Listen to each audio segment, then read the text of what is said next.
Hello, this is Real History with Melissa, and today is June the 4th, 2026, and I'm so excited to be talking today in a shared production. In fact, let me turn it over to you, Nick, since it's a shared production. I'm Real History with Melissa.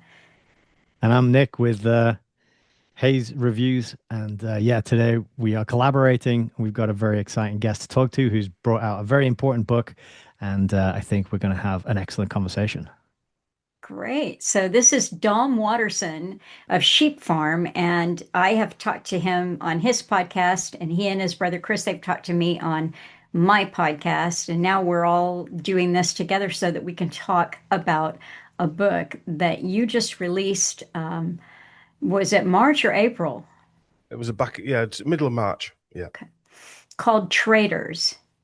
Now, I don't know if you have a cover up that you can show. Otherwise, I do. Oh, there you go. I've got it Great. here. Let me Nick's got one. show this Excellent. wonderful artwork, Traitors, the Plandemic politicians, and the like timeless evergreen quote on the front about power, which tends to corrupt with absolute power, corrupting absolutely. So there it is. Okay. Good And deal. there's a side view. It's quite a hefty tome, I It's must say. thick. Yeah. And you've got Now, the hardback version there, Nick, I think, haven't you? Yeah, yes. and do you know what? And The hardback version, because of the printing uh, restrictions, doesn't have the 77 pages of footnotes in. So, so that's actually missing 77 pages of footnotes because apparently they can't fit it in the hardback version. So there's a QR code at the back instead for all the many, many hundreds of source notes. But it's And good. there, yeah, yeah, the source notes are amazing here. So I've got a PDF that Dom sent me to read, and it is so well sourced. And what I just said before we started recording here is this is going to be kind of a go-to book for me for looking up people that, like I just said, for instance, I have gotten into the Aspen Institute researching that. And Walter Isaacson was the CEO of that. And we're told he's a journalist, and then he was the CEO of the Aspen Institute, and he's a aw shucks biographer of, people like Jennifer, is it Doudna of CRISPR fame and CRISPR technology. He did the authorized biography of Elon Musk. And as it turns out, thanks to Dom Waterson and his book Traitors, I now know that Walter Isaacson is up to his eyeballs in intelligence connections through his family relations. Not just the obvious, well, I think the Aspen Institute is up to no good here. So I'm so impressed by the research. well, there was a couple of people that I would say Alan was one of them who's not with us anymore, and also Dave McGowan's work, who I always sort of refer back to that type of philosophy and research that they did. And obviously some of the other people I do quite a bit of work with as well, Mike Williams, Mark Devlin, Matt Sergiu, I'm a brother, who you sort of look up to, all your peers that you want them to be able to say, oh, I like that. And you're one of them as well, Melissa. I haven't met Nick before. It's so nice to hear what you're saying to me, because that's the sort of feedback I want to hear, that you found something new out, because that's what Oh, I did. Yeah, I found all kinds of new things out. That was just the yeah. one that, that was Mm, last night when I was reading. I'm like, wow, mm. because I've gotten so much into Aspen and I did not know that family connection. So, And the beauty is, it doesn't take you 2 seconds to be able to say, oh, I wonder if Dom's right. Oh, he is. It doesn't take 2 seconds to check it, does it, no. either? Well, this is something else that I wanted to say. One of the things about reading it, I mean, I'm this way, and I know Nick is too, where you gotta, oh, okay, let me put that down and then go do my own research on it. And oh my goodness, I would read a paragraph and then I'd be at the internet going, really? Well, that's fantastic. I mean, Crispin Blunt got me going way, way, way down some rabbit holes there. So a relation Yeah, to the actress Emily Blunt. that's right. He's uncle um, of Emily Blunt. And Emily Blunt and her family, is it John? I forget his surname now. It begins with K. They were front and center in the 2020, pushing the agenda Yeah. um, as actors, both actors. pushing the agenda, telling us we need to be locked down, telling us how their family were coping with all the terrible effects of this deadly bat flu thing that were going around. Yeah.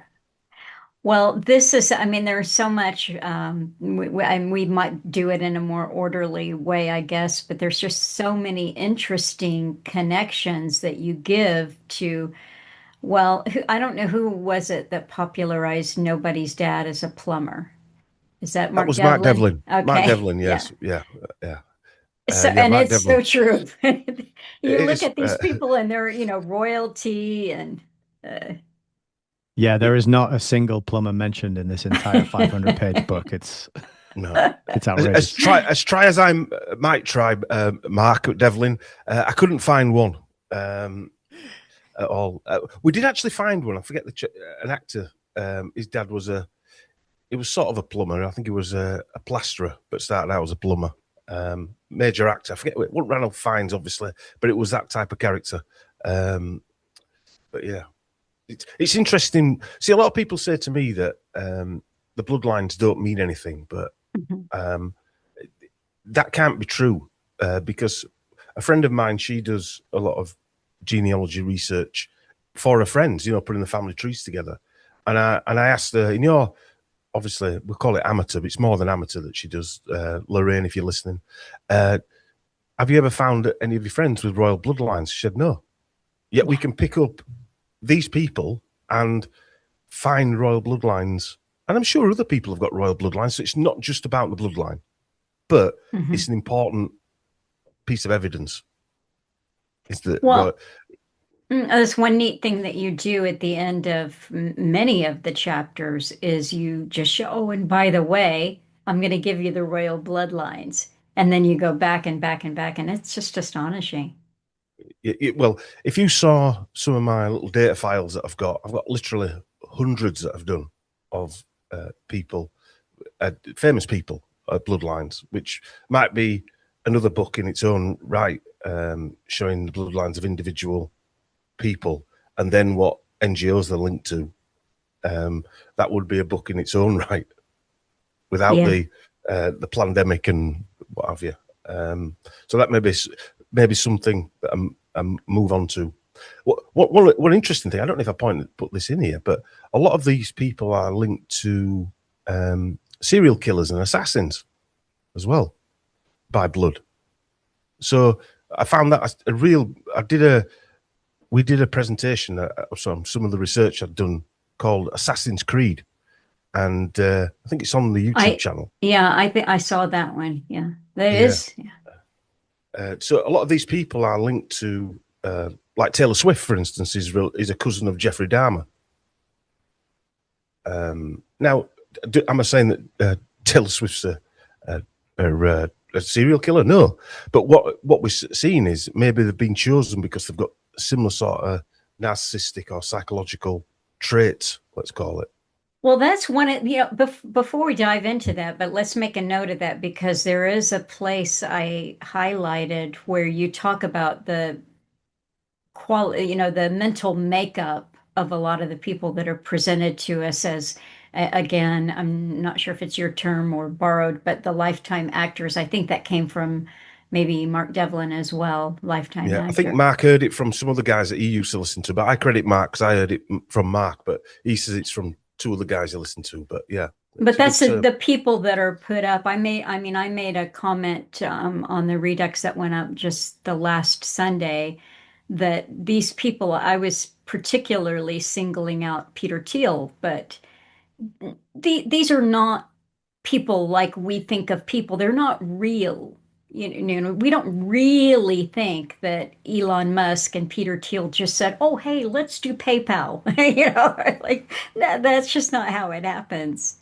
But yeah, you've got a really good breakdown of the psychology, and so much of your own thesis here is that these people have been traumatized in, kind of MK Ultra fashion by the way that they were raised, even bred, and certainly the public schooling system and the abuse that is systemic. Mm. I mean, Boris Johnson's a prime example of that. Well, he's a prime example. He obviously went to Ashdown House, it was called, public school. Tony Blair's another one. He went to two schools that he was surrounded by people that have been, since he's left that school, have been accused, or even more than accused, actually sentenced for abusing children while he was there. And one of them was his mentor.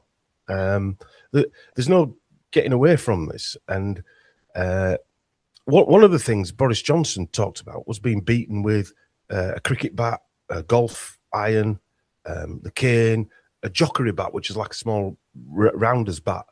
And this was on a daily basis. And it's not just my sort of evidence digging up. He's actually said that in his blogs, which is now, by the way, his website's been turned off now. And I don't... So since I've logged all this stuff, he's actually turned the website off. Now, I'm not saying it's down to me writing this book, but it's been up since the early 2000s, this blog website. He's been writing stuff in there since before he was mayor. Oh, It's really interesting because like Boris Johnson's a great example, and you'd focus a lot in the book about his dad. You talk about his dad, and I find Stanley Johnson to be also extremely interesting. I've got a couple of his books. One of them's literally called Life Without Birth. Yeah. And there's no copies of it available online. I grabbed it a while ago. There's another one called The Green Revolution, where on the inside dust of the dust jacket, he says we need some humane population control, so revealing what's really underneath that environmentalist movement. But the thing is, they have so many children themselves. And then I wonder if this partially ties into this kind of traumatic upbringing, because they can't just have one child and assume that they're going to get it right, and this one's going to go on to fulfill all the roles that they have planned for him, right? So they might need to have 5-6 children and then see the temperament and see how they're developing and start putting them through their paces, and then okay, this one's going to become the prime minister for the big sea event in 2020 that we have planned. So I think that's why they're not practicing what they preach. They never sign up to go into the euthanasia pod first, and lead by example. Just like when they send people to war, they're never on the front lines, so they're carrying the bombs and the guns themselves, right? So what's really amazing to me that you've captured in this book that blows my mind. I mean, I haven't finished reading it all yet. And I actually had to refrain from going off on tangents of research to confirm. I'm like, I just gotta read as much of this as I can. I'm just gonna give you the benefit of the doubt. I'll go and fact check you later. But but everything right. it aligns with everything I've read and all the books that I've sort of covered on my channel and conversations I've had with Melissa and research that I've listened to and taken in over the last few years. So I have no reason to doubt any of it. But one of the most mind-blowing aspects is just how like interlocked and interlinked it all is. So you've got the serial killers that you mentioned, but they're connected with the media people, who are connected with the military people, who are connected with the political class, who are connected with the scientific people, who are connected with the bankers. And it's just like, it actually is just one club. Yeah. It blows my mind as well. And also, this isn't a book of, say, ego. This isn't me saying I know everything. I don't know you guys know that because obviously I spoke to you before, Melissa. But what this is it fries my head as much as everybody else's, that this is actually real. I mean, Alan was talking about this 20, 30, whatever years ago, in his podcasts, I suppose the early podcast radio presentations back then. But this is sort of proof that it happens. And going on what Nick said there, that don't run away and research. I mean, I agree with what he said. Just read it, give the benefit of doubt, then do some research. That's fine. Mm-hmm. But it doesn't matter if I've got one or two things wrong. We can always tweak these things. Or then I didn't try and put my opinion in there.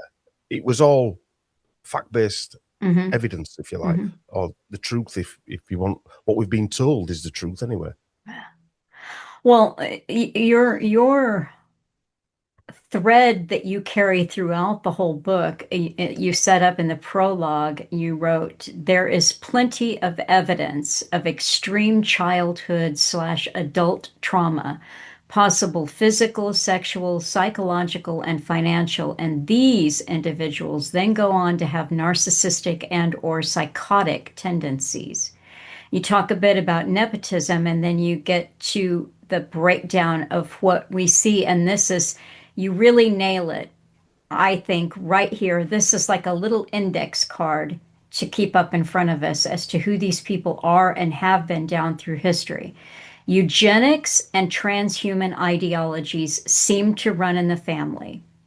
Links to the intelligence community, numerology, and you wrote, although this is not my specialty, certain numbers seem to attach themselves to these individuals and families. Ties to secret societies or Masonic memberships, royal, ancient, or elite bloodlines. And that's the index card. That's it right there. And you bring the receipts. Yeah, well, I mean, again, Boris Johnson. The irony is his dad worked for John D. Rockefeller directly, the third, John D. Rockefeller the third, directly on population control. So then when Nick's talking about the books that he's written and what have you, it's right there in front of us. And he worked at the EU on population control. So he's been given an order from John D. Rockefeller to follow this through. And he's written books about it. And then Boris has talked about it in his blogs, which I fortunately got copies of. And he's written about it in his articles for the Daily Mail as well, about how much better the world would be with less people. Yeah, he's got 8 children. I think his dad's got 7. And these people can tell us one thing. The strange thing is that the public sucks it up. The public says, oh, he's got 8, but he wants less people. Yeah, I agree with him. That's the insanity that we're actually living through, that the people actually agree with idiots like Boris Johnson. Well, and another thing as well is that we have, I'm sure, been banging this drum. We've talked about it to people.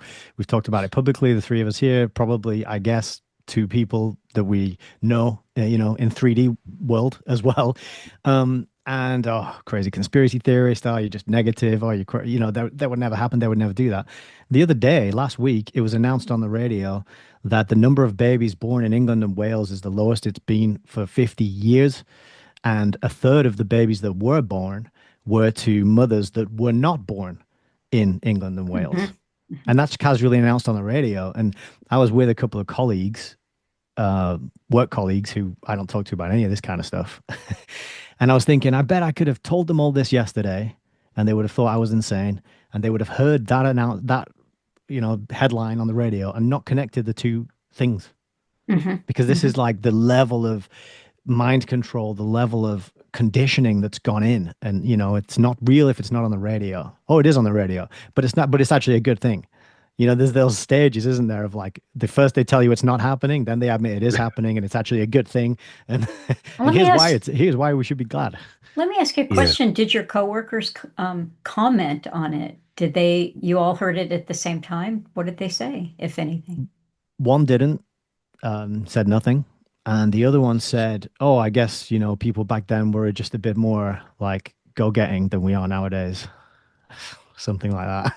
That was his, and we're all parents. We all have children. I know the other two gentlemen with me have children as well. And I was sitting in the back of the car just, do I take this moment to say something? I thought it's probably not worth it.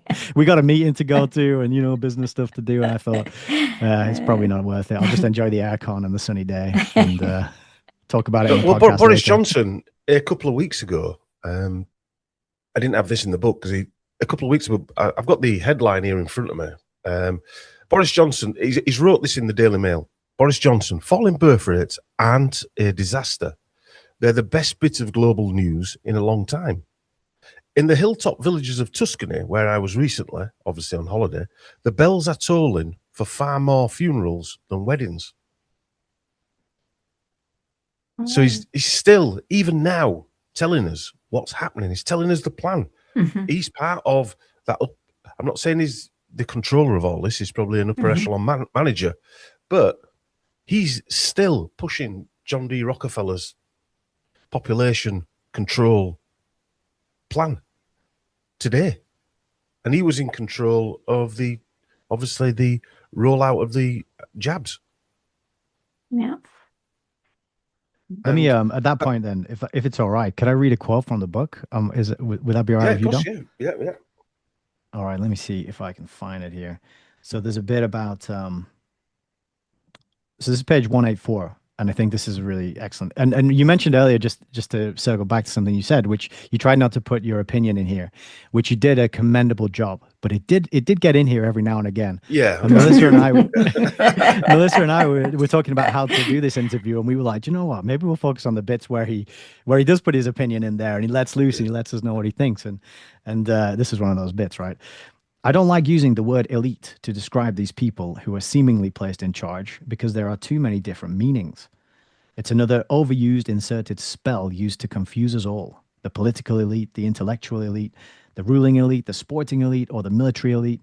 It can describe anyone who is better at something or who has more of something, even if it's perceived. They're elite because the news told you they are, so they must be. But even they don't really run the world. The Johnsons are the NWO middle management at best, and the Rockefellers are probably the upper middle management. Bill Gates is another manager. In dictionaries, the word elite has several different meanings.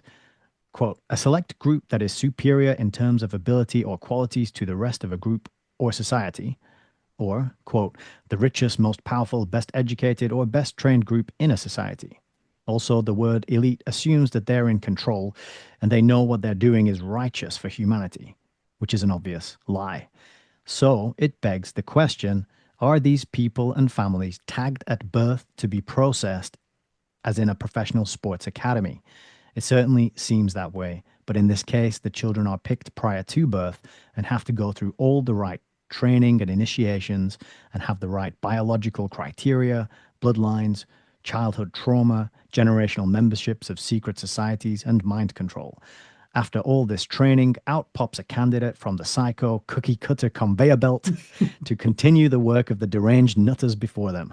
Not all make the grade, but these people are placed in positions of power and appear on TV and films, music, politics, academia, religion, law, military, intelligence, police, health, or finance, to name but a few. And then you go on as well, just on the next page, to talk about Boris Johnson and how his whole life seems to have been choreographed, scripted, filmed, and recorded from a very young age to his first jobs and throughout his entire career. A little like the film The Truman Show, you Mhm. know. Yeah, it's in a nutshell, I think what is happening, and this is what people can take away. And I feel like this book is so good that I would give it to anybody who's like, where do I start? Somebody who's Mhm. just started to ask questions, I'd be like, read Traitors and then just go wherever your curiosity takes you, because you'll know so many of the names in there and there's so many threads that you can pull on. And then it's about when you can get people started, then they can start following their curiosity and go wherever their interest leads. So I think you did a really excellent job there of summing it up in a nutshell. Well, thanks, because that was one of my aims. I thought, well, it needs to cater for people like yourselves who've been into this for a long time and read plenty of books and watched plenty of stuff and done research of your own. But it also needs to be easily followed by someone who doesn't, maybe new to the game. Or, for instance, my father-in-law's reading it, and he just spoke to me now and said, I can't believe the amount of work you've put in to find all this information out. Yeah. And so he's not over the fence like we are, but he didn't get jabbed in 2020, so he knew there was a scam going down, and that's why I've used Wikipedia a lot in the source notes. Not because I were lazy, but because I want people to realise it's there in front of you in the Mhm. mainstream. Yeah, if you want to connect the dots, if you like. Yeah, that's great. Some of my live streams, I would do an intro before I would read or talk about whatever book was on the menu. And I would often use Wikipedia for that exact reason. I was like, it is right there. All you have to do is turn your head and look at it. Turn off the Yeah, Netflix and the computer games and the sports balls and go and just read some publicly available information because, like H.G. Wells called it, the open conspiracy in his book back in the 20s. That is exactly what it is. This is open. It's right out there. We might not know the real ins and outs of their early childhood and the processes and procedures they go through, even though there is some of that out there as well. But just knowing their business links, their interests, their salaries, you're talking about numerology. There's a part in here where you talked about I forget his first name. Is it Zahawi? Yeah, Zahawi, Nadim Zahawi. Yeah, Nadim Zahawi, and how he worked for an organization that gave him a monthly salary of £3,333. it's there written down. Yeah. Um, uh, Speaking, oh, go ahead. it's okay. It's okay. Yeah. Well, obviously, I mean, so far I don't find anything, not that I went looking for, to disprove you and say, oh no, that's not right. But I did read carefully, and maybe I shouldn't say this publicly, and I don't want you to get upset, but there's a I don't get typo. upset. Okay, I found a typo. I know there will be.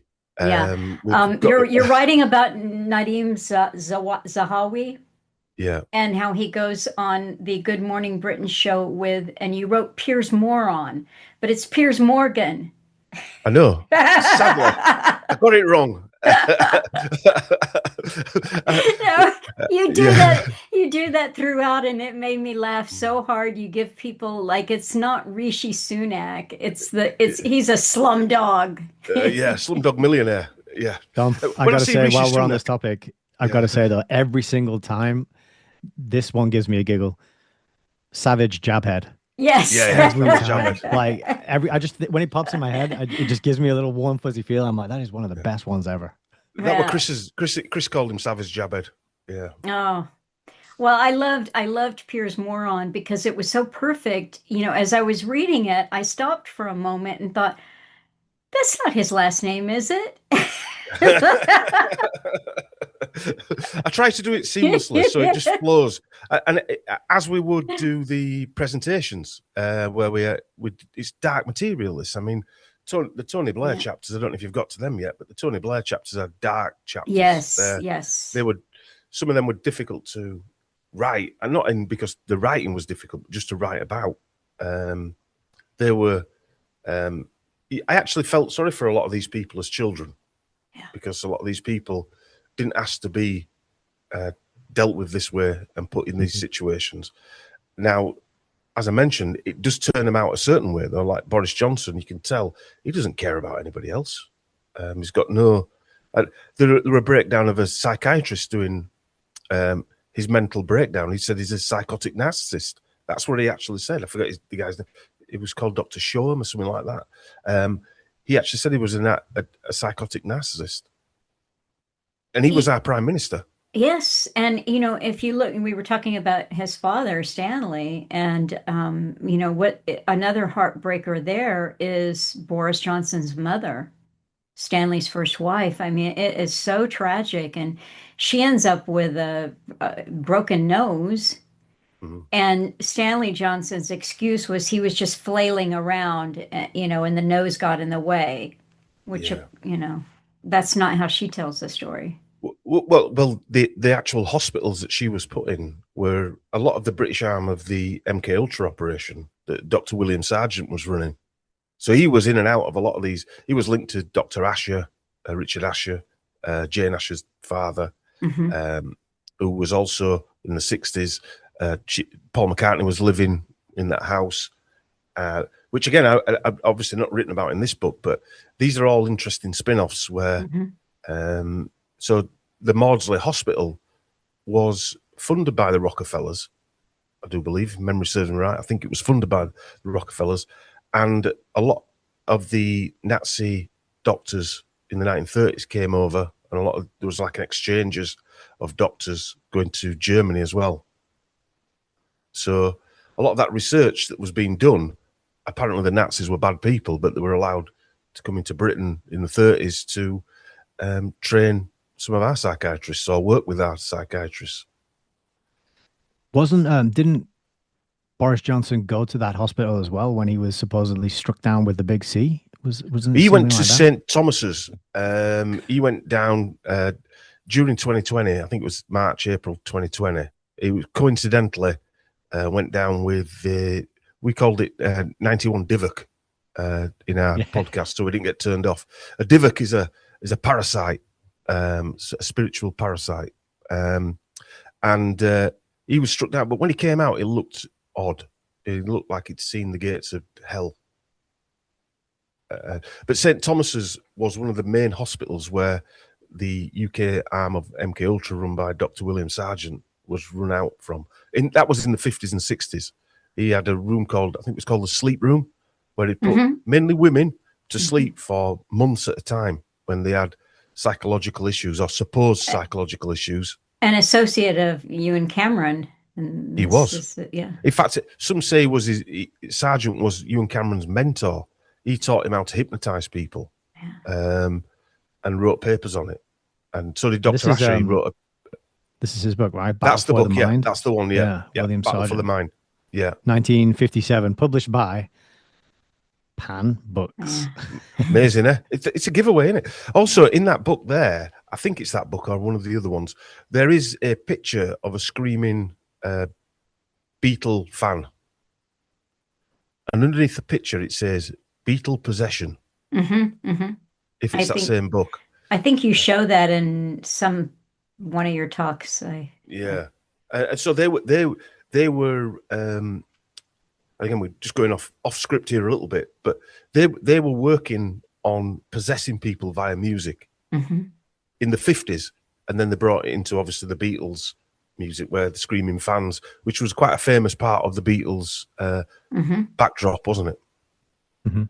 But if they're doing that to Beatle fans, they could do that to MPs, CEOs, judges, all the other people that we speak about. All of them went to these public schools. I think there's a guy called Tim Renton. I think I mentioned him in the book. Mm-hmm. He said that 75% of all prime ministers, I think, went to boarding school. It's quite a profound statement. But if you dig a little bit deeper, you could say 75% of police commissioners, judges, top lawyers, whatever, MPs, all went to these schools as well. Mm-hmm. So we're actually John Lennon was right. We were being run by psychos. Mm-hmm. The world is being run by psychos. Is it okay if I read your dedication to the book? You can do, yeah. Yeah. So this book is dedicated to people here in the UK and around the world who suffered mental trauma and physical abuse during the ritualistic talking to Dom or Chris and Sheep Farm. You're going to have a lot of laughs, but it's a very serious book about what we lived through, which is a horror show. And I want to. That dedication there. I went away on holiday and I was told a friend of mine had passed away. Well, a friend of the family's anyway. And my son goes to school with his son. And I remember when they first started secondary school, I was talking to him on the rugby field and he said, "What do you do?" And I thought, "Oh, no, I'm sure you guys get this, people. What do you do?" And I said, "I've got a podcast and we're into what you class as conspiracy." And we started talking about 2020. And he said, "I regret having those." 3 years later, he passed away. Oh. Yeah. And that really gave me a kick up the arse to finish this. So that I didn't put his name in there because his family doesn't think all this is what I talk about is real or linked. So it's unfair to link them to that. But and I'm not saying it was, but he passed away within 6 months, 7 months, 8 months, something like that. Fit young guy, younger than me, 10 years younger than me, probably. No, he'd just gone 50, actually. And passed away within it. And it was really sad because we loved the bloke. But that is what these narcissistic psychos have done. And when we're saying that there's less people being born now, it's because they're taking out of the world these people. And around the world, not just in this country. I was just going to, while I'm here looking at the index, just going to talk about the three parts of the book, just in broad strokes. The first part is Boris Johnson, a made man. And there are quite a few chapters. I don't know, 15 chapters. Yeah. And you cover it so thoroughly, but for people who are going to read the book, it's not just Boris, but, because you've got connections and bloodlines and companies, and it's a fascinating history that you walk us through. Then you get to part two, which is the COVID cabinet, and that's 2020 to 2022. And these are who are the key people, and the one of the key people that you focus on is Nadim Zahawi. And sorry if I slaughtered that, not being in the UK and hearing it every day. But I mean, what a piece of work this guy is. And all of the people around him and in what you call the COVID cabinet there, including Rishi Sunak. And then the third section is Blair, the early years, 1953 to 1997. And there's an amazing, just massive hunk of history there about, I guess you could say, how did the UK get where they were in 2020? Well, here's the setup. Yep, Blair he's still wheeled out, isn't he? Unlike any other British Prime Minister. Mm-hmm. There's no one in modern history anyway. They didn't wheel Margaret Thatcher out, John Major out, although they still have prominent roles.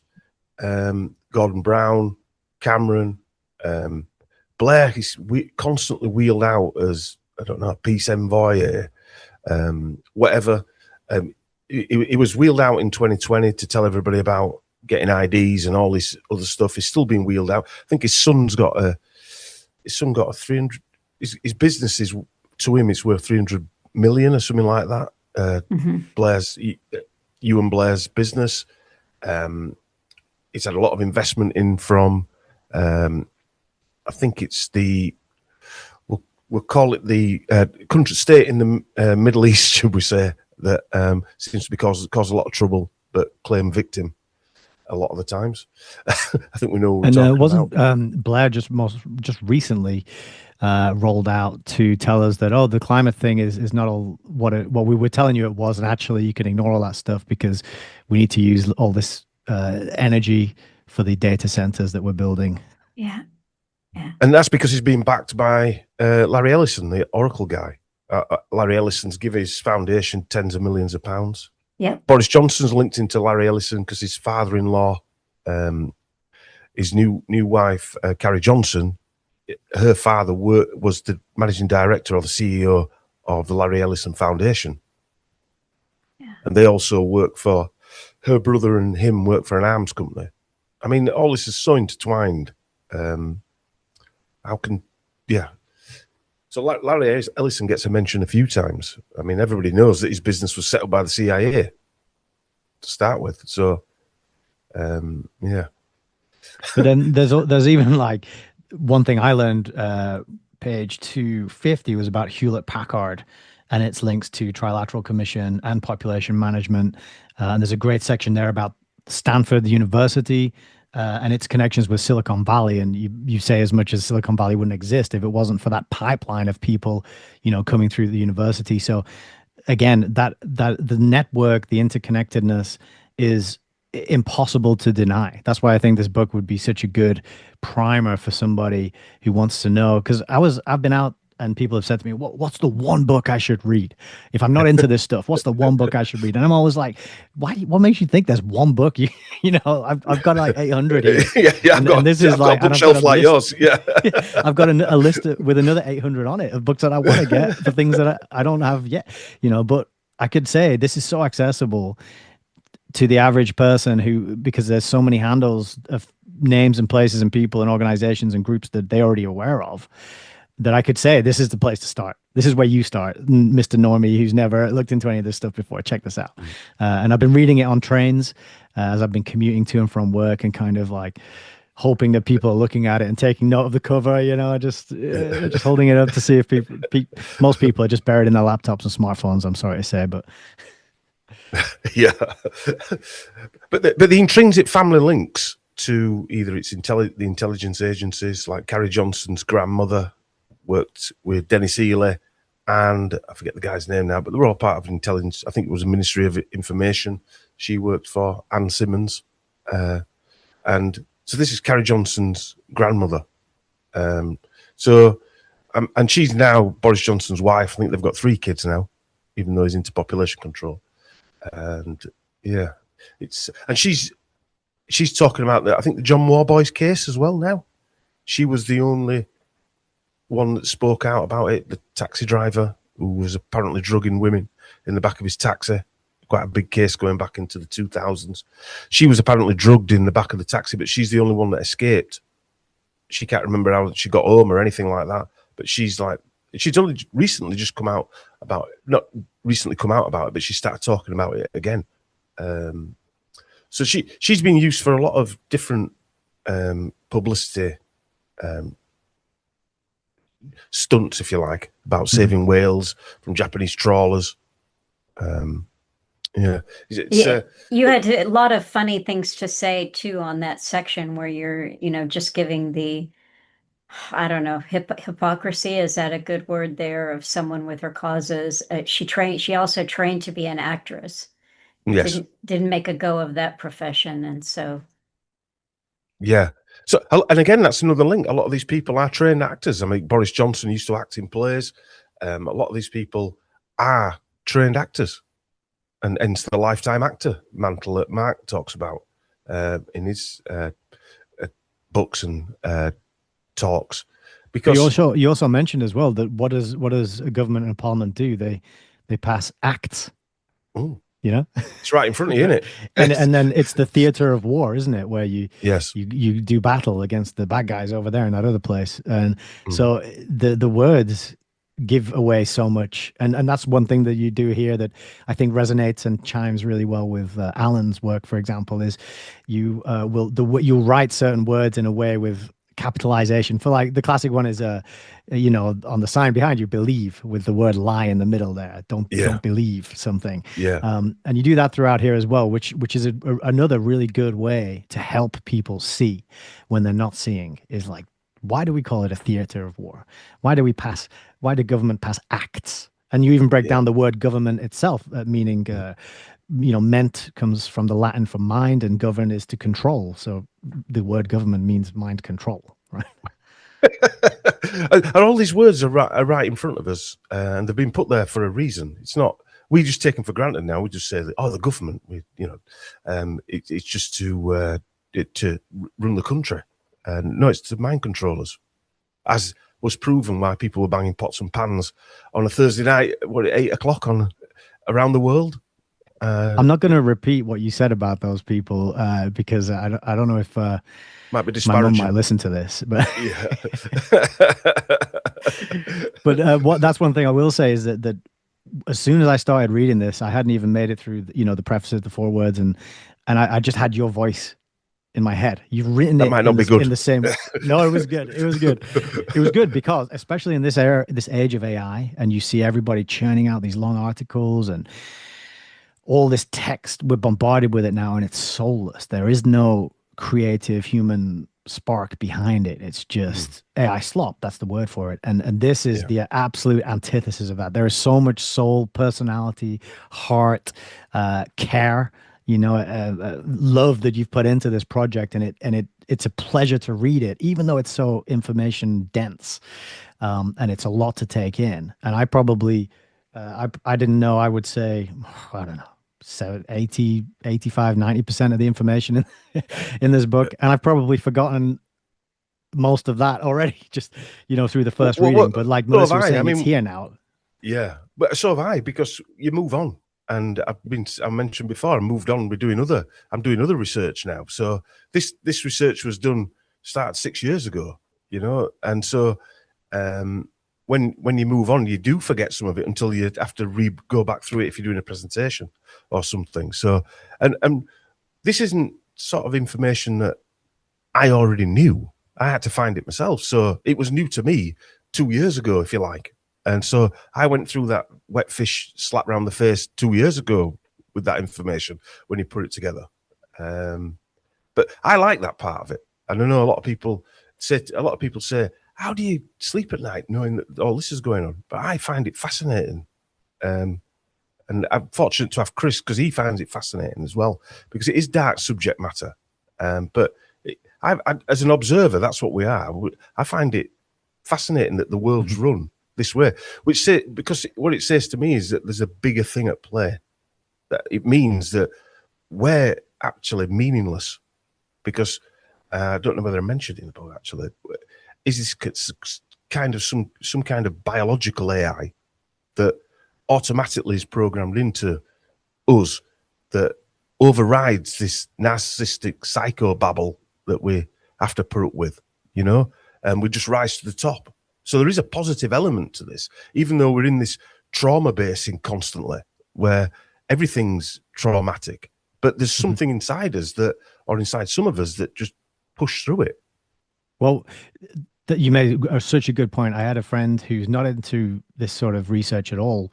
A longtime friend, we've been friends 20 years or something, recently reconnected, and she started asking me some questions, and I'm telling her different things, and she's like, Sam, how do you sleep at night knowing all this stuff? You know, you've got children, and I'm like, the thing is that we're always told that humans are the problem.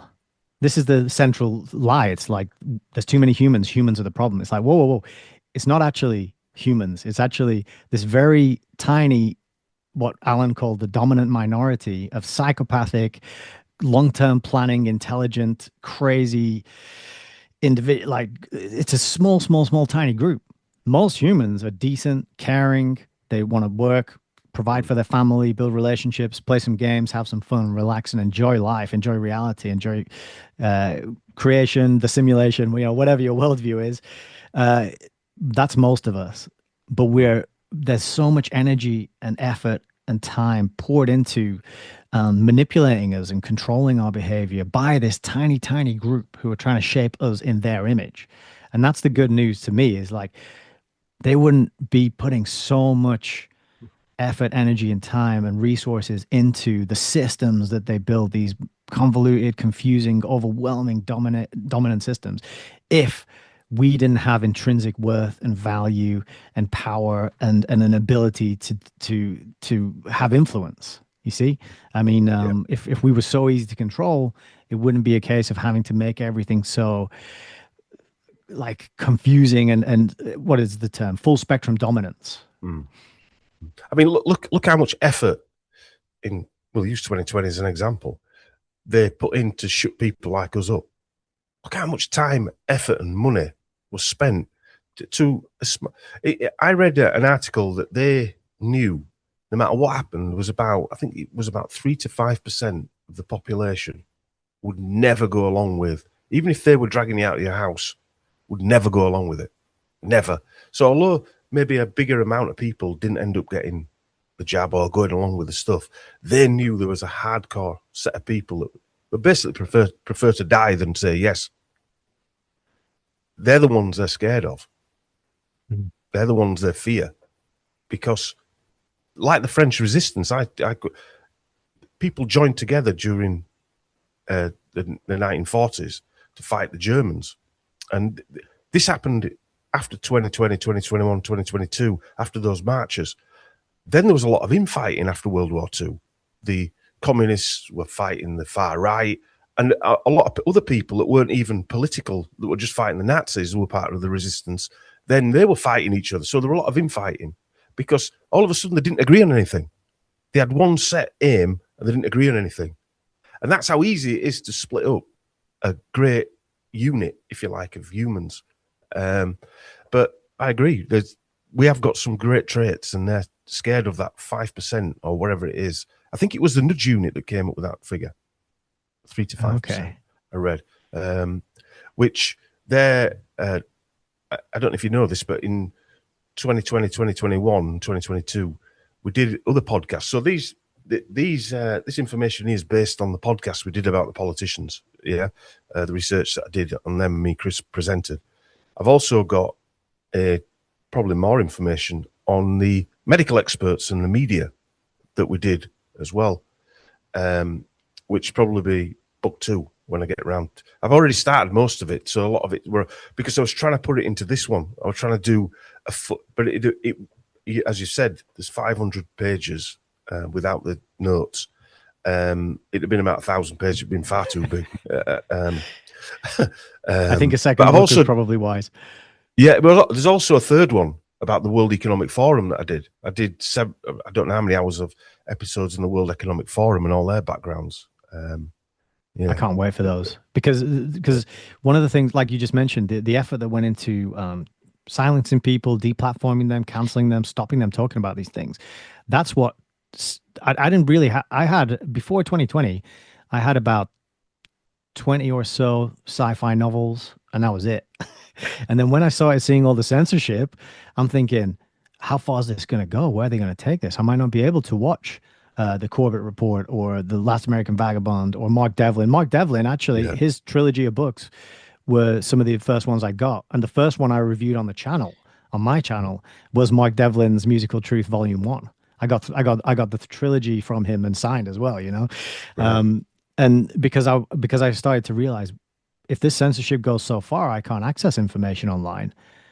I'm going to get these books. I'm going to collect them and build up this library so that I have something physical, tangible that I can point to, that I can refer to, you know. And so yeah, the more books we can bring into the world on these topics, and the more you can preserve them in a physical form that can be passed around and annotated and looked at and read and checked, the better. I think that's a real good act of resistance because now we're in the age of AI, algorithmic censorship and control of our feeds and the information we see. And I don't see that stopping anytime soon. No. People are just embracing it and barreling into it full steam ahead. And the people who sit and read long form are just going to be fewer and fewer and fewer. But I think that will have a kind of a rebound effect where people will get so sick and tired of all this AI slop that they'll go, do you know what? I need to start reading books again. Yeah. And just So that's on a what I'm couple of hoping. points there, when he said Yeah. that obviously the book, when I've written it and researched it, there's no like AI and there isn't. That was purposeful. I couldn't have done it any other way. Because and I do believe AI probably has its uses, okay? Because it's going to be used. When I was younger, we were in telecoms. Whether we like it or not, this technology's coming whether we like it or not. And if you look at the resistance fighters in Gaza or Lebanon, they're utilizing the enemy's technical weaponry back against, they call it return to sender, back against the Israelis. And using their technology, which we are today, using Zoom, is, again, using their technology back on themselves. This was obviously printed on Amazon. I mean, Jeff Bezos and his father and his grandfather, etc. His grandfather was set up DARPA. Jeff Bezos' grandfather. He was the first director of DARPA. So I think it was called Lawrence. Was that back when it was ARPA and they brought He out the worked for. ARPANET? He initially worked for the American Atomic Energy Authority. So he was a director of that, and then he worked for ARPA, and he was one of the first directors of ARPA, and then he was there while they set up ARPANET, and so Lawrence Gaines. No, I've got that. No, anyway, I'm gonna have to look his name up now. Sorry. While you're doing that, I'll just mention this book. I always plug it, but Surveillance Valley by Asher Levine. I just realized it's pretty rude to plug someone else's book when we're talking to you about yours. No, Sorry do about it. that. But this is a Not really, rude at really all. good one. It covers ARPANET, covers basically it was a not counterinsurgency technology. It was they were testing it out in Southeast Asia, Thailand, Vietnam, these kinds of places, and then they brought it back over here. And then once it was up and running, they handed it over to a lot of private companies to control. But that's a really important history people need to know about. Did you find the name? Mm-hmm. Yeah, Lawrence Guise, he was called. Gise. Lawrence Guise. Yeah, he worked for the US Atomic Energy Commission, and then he worked for the Advanced Research Project Agency, which is ARPA. They set up ARPANET, the first internet. In 1958, he started working for them, and then he ended up being a director of DARPA as well, among other stuff. Wow. And that's Jeff Bezos's organic online business. He just set it up in his garage. What are garages about? There's something that I wanted you to get into just in terms of how we're shaped, how our minds are shaped around these people, things like that, foundation myths around people who were told, oh, they just did it in their garage. But you showed the connection there between Zahawi and YouGov. And just the name YouGov is set up to sound like it's something from the government. Maybe it's the government polling you or asking you questions, but it's so he and a partner, and this is an Archer protege. Yeah. Um, they they set up YouGov, which is a data mining polling business. And then you tie in YouGov to several other things, which just have the function of not really polling what you think, but shaping how you think. And I don't know if you've Yeah. got any, yeah. I mean, did I dig very deep? I mean, I could have gone into pages and pages on YouGov, their contracts with the government. They work for the government, but they're not part of the government. It's one of these quasi type corporations. It isn't an NGO. It's listed on the London Stock Exchange. But the three people that were listed as the main directors had never run a listed business before. Even the CEO, the chairman, I forget his name now, but he was, I think, ex-BBC, had nothing to do with any of this type of business. From my research, he'd never even run that type of business. He was even on, I think it was the Intelligence Services watch list as being a communist spy in the 80s.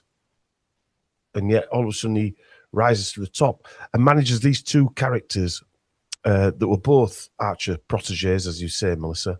Nadeem Zahawi, who was known as Archer's lemon curd, because he's from Kurdistan, and a guy called Stephen Kowalski, who changed his name to Shakespeare. Stephen Shakespeare took his wife's maiden name, and he's intertwined his different names for several different types of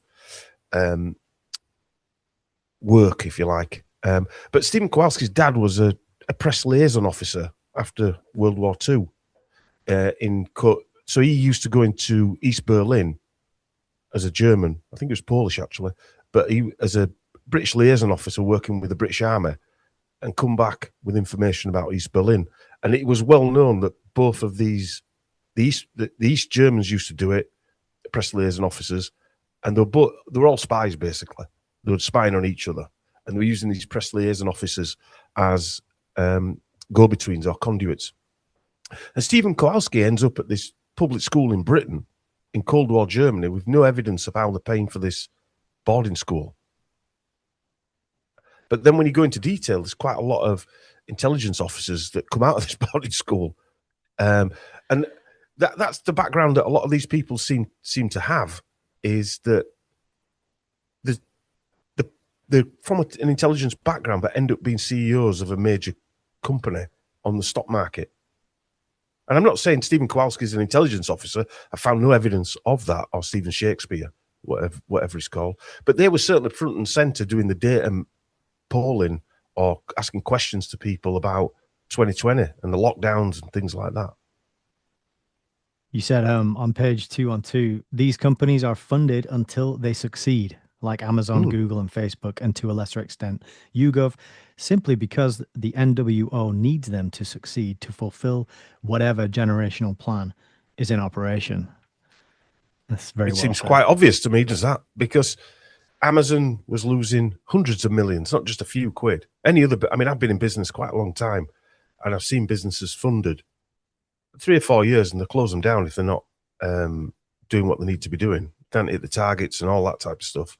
But these are funded for decades before they actually look at Tesla, Elon Musk's Tesla. I don't even think that's ever earned a profit, and yet it's worth $1 trillion apparently.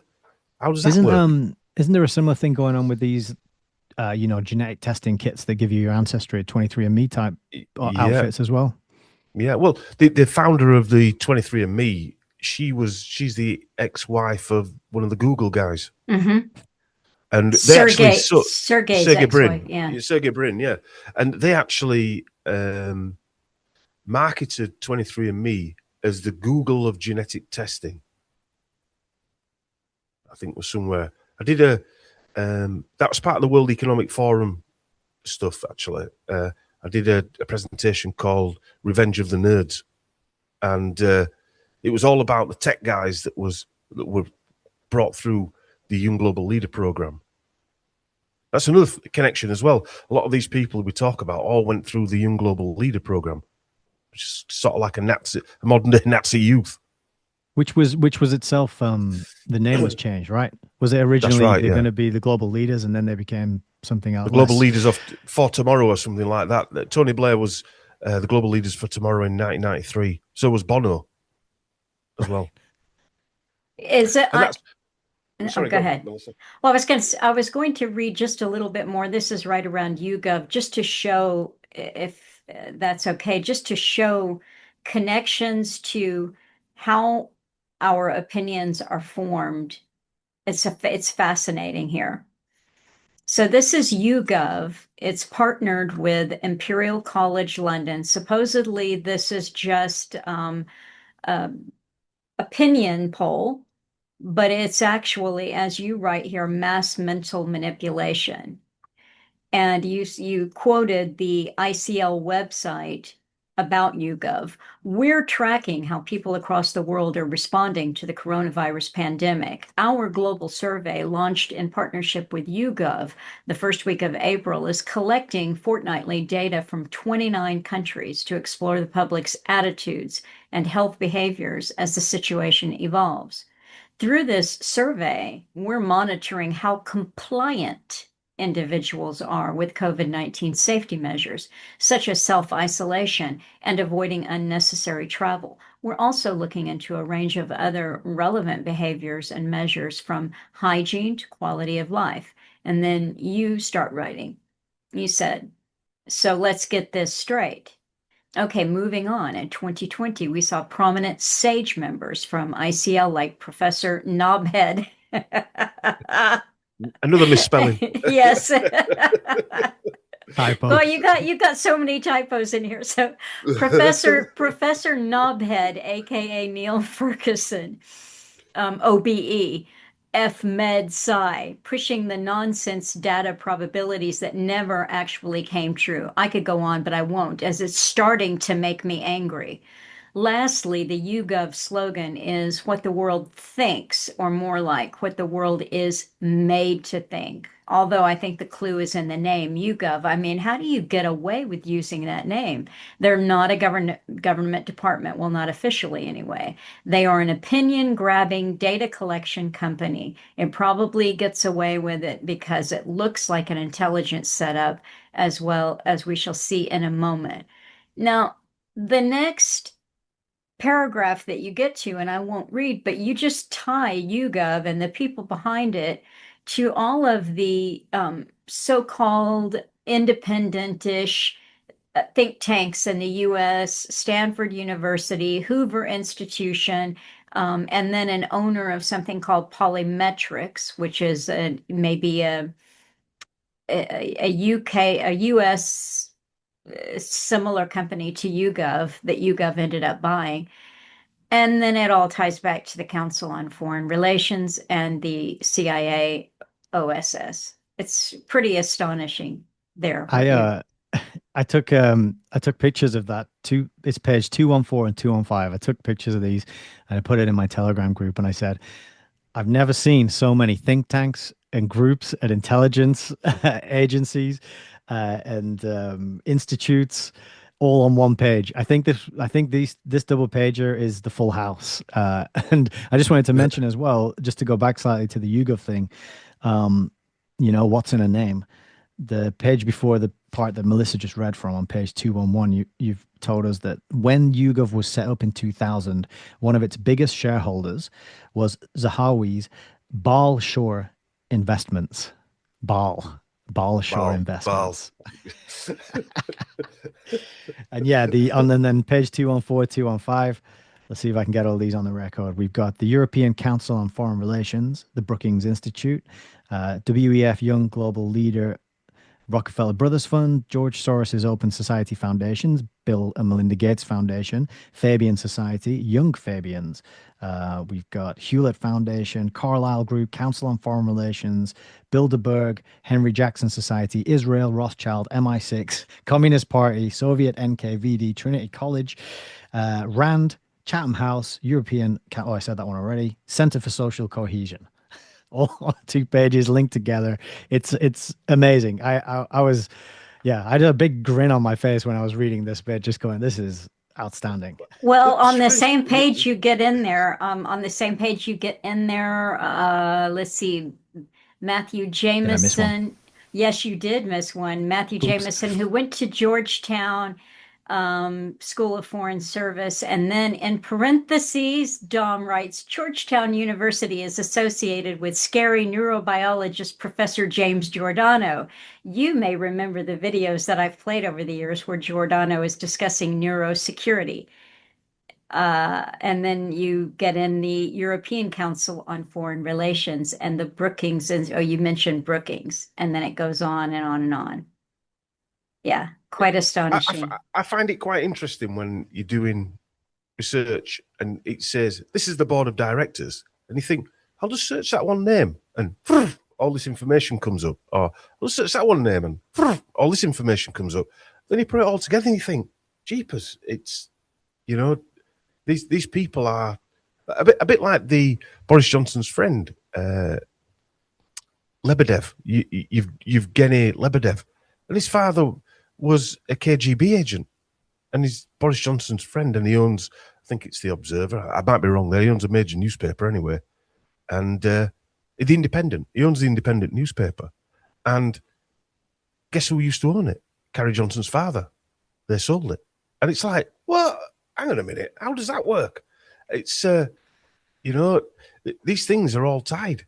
And it doesn't take, all it takes is the effort to do it, to uncover that all these people work for that NGO, and then they also work for that NGO, and they all sit on the Brookings Institute or something else, or John Major works for the Carlyle Group or whatever, you know.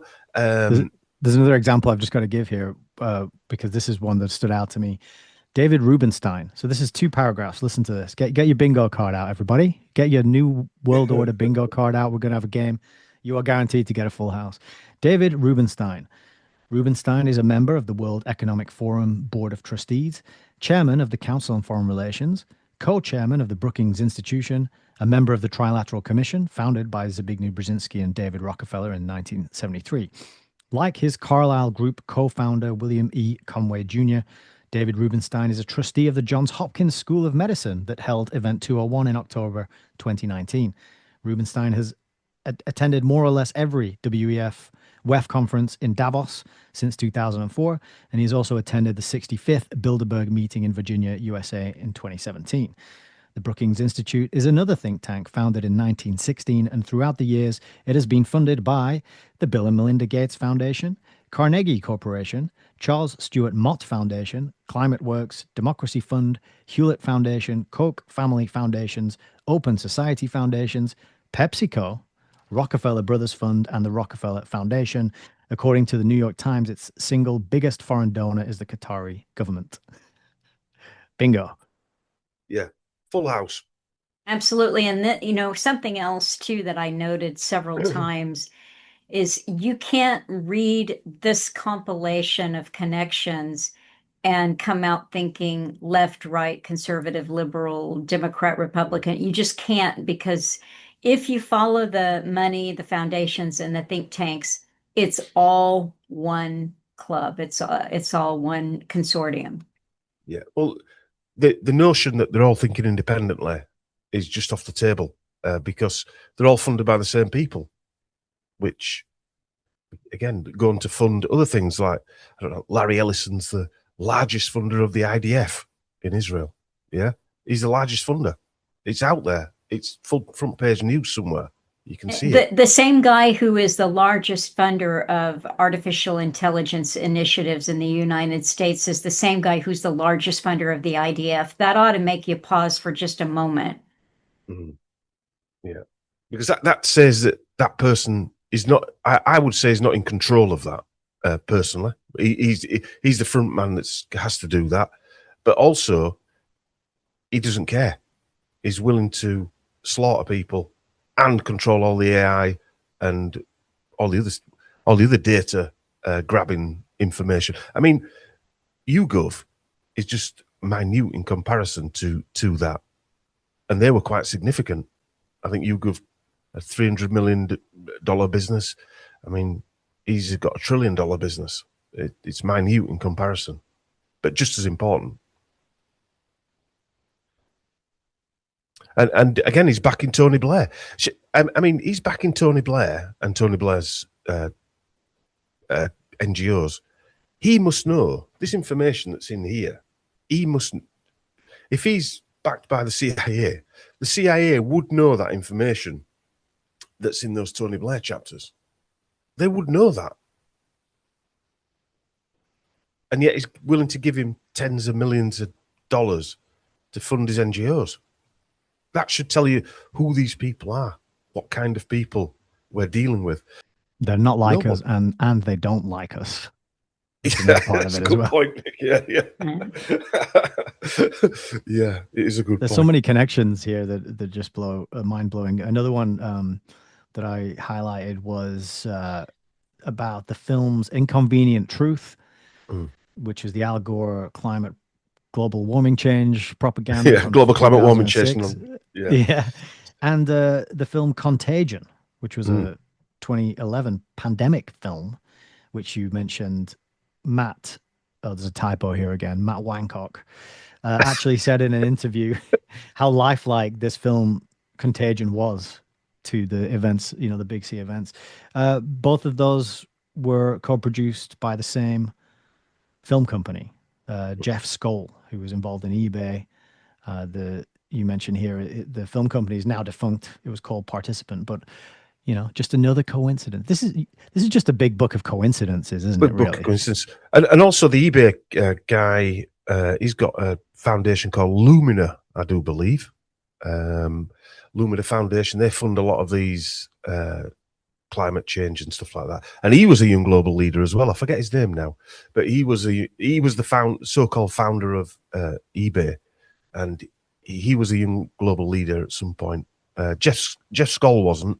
But he was the CEO of eBay, and he's a billionaire. They're all part of this Bill Gates giving trust as well that has been supposedly set up. They're going to give all the billions away. It's strange that these people that give all their billions away seem to get more billions. It's amazing. It's an amazing. It is. That's the secret. Just give it all away, and I mean, again, the Revenge of the Nerds, I listed about 10 or 20 people who, when you look at during 2020, their net worths doubled and trebled throughout that. And yet they were front and center funding the operation that was going on, or supposedly they were funding, probably being told to fund it in some way. And Jeff Skoll was one of them. He gave tens of millions to fund that's what it's called, Odimar, the guy that set eBay up. That's his surname. I forgot his first name. I think he might be Iranian or Iraqi. But anyway, Lumina is his foundation. But yeah, a lot of these people Dell Computers is another one. He's a big funder of the Israeli cause, if you like. Michael Dell. But he was a young global leader in 1992, I think, 93. I think it was the first year.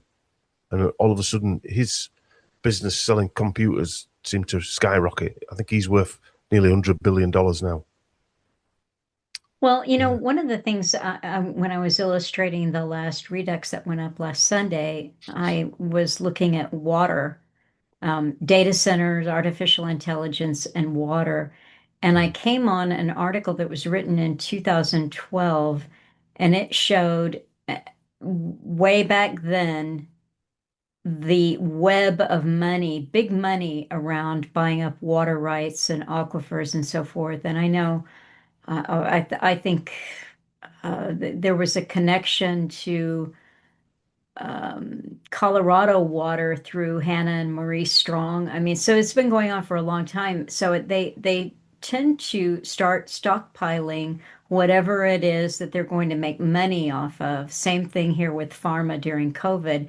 These things, if we had time to follow it, would probably have been set up 10, 15, 20 years ago as they prepare for everybody to make, so the people who made the killing, who, add an extra billion or two or 10 to their, bottom line during COVID, they probably set that up 10 years before COVID. Because we're living, as Alan Watts said, we're living through a script. Oh yeah, definitely.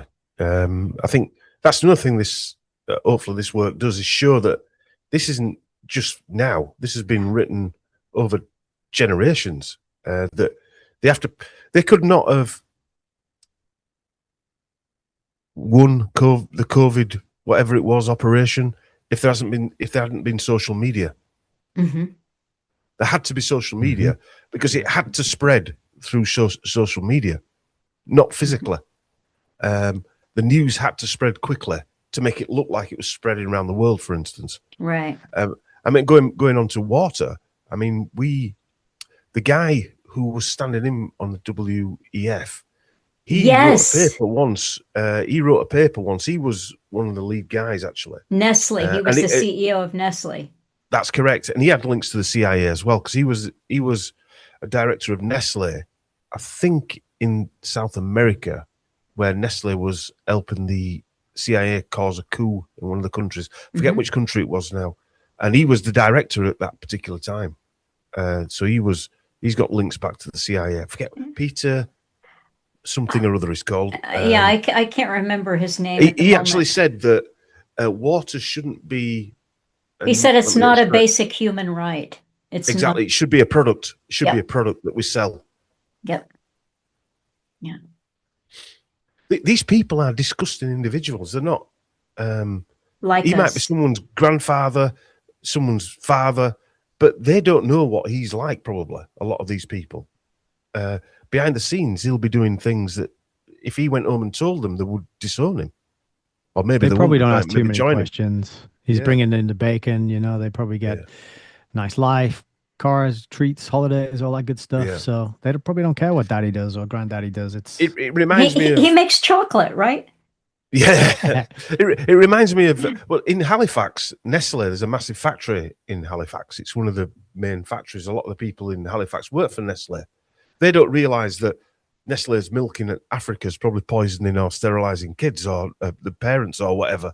And they don't understand what goes on. They've just got a job to do, 9 to 5. Like all people don't understand what level of control we've got over these corporations. I wish we did. I wish people had realised the level of control that we had. For instance, Marks and Spencer in Britain, everybody's lovable Marks and Spencers, but the Zionists, the people that started Marks and Spencer up were Zionists. They were, I think, the president of the Zionist organization. Yeah. What I'm getting at, these are the people like Larry Ellison in the modern day who prop these things up, or are the front men or front women of these operations. As we've seen with Trump, people that are backing him are leading him down this path. Even though he's not in control, thinks he is probably, or maybe not. Maybe they've got that much on him, like Tony Blair, that he's got to do it, and he's got no choice in the matter. Well, I don't believe he's controlling anything, but I think probably that narcissistic psychotic that was, defining Boris Johnson would be an apt description. I mean, I'm not a psychiatrist, but I'm just saying that could fit the Orange Man. I've got to agree with you. I mean, I think it was a guy called Cohen who was his mentor. Yes. His whole training was, you could never be wrong, never admit you're wrong, always say you've won. He's basically training him to be a narcissist. That is a narcissist in essence. Well, and he was a gangster, really. Yeah.